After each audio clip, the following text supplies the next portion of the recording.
Scaling one of my favorite characters in fiction, Sans. Let's get one thing out of the way, the Undertale verse is a multiverse. Sans is not bound by this multiverse as everyone in the game is different in some sort of way, except for Sans. He acts the same, he wears the same clothes, and he even hints at lines of dialogue that I can't find right now that he is aware of everything. And he's aware of the player. So he's not bound by this space-time and he is one entity. There isn't a multiverse of Sans, it's just one guy.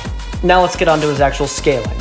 Sans can manipulate reality and space-time because this box is the only way that attacks are supposed to come in from, and he's able to go past that. He can also make it so that his opponent can't attack, and the only way to kill him is by hitting a 999999999 hit on him. However, Sans didn't actually die here.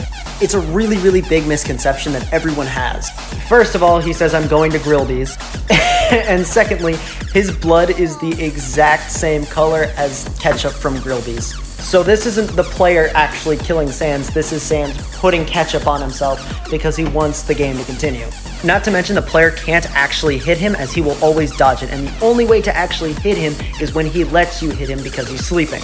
Not to mention Flowey, who filled the role of the player at one point, says not to mess with Sans at all costs because of how dangerous Sans is. Many people are also going to say, well, Flowey overpowered him right here. That's wrong again. As you can very clearly see here, Sans is not awakened. His blue eye is not flashing.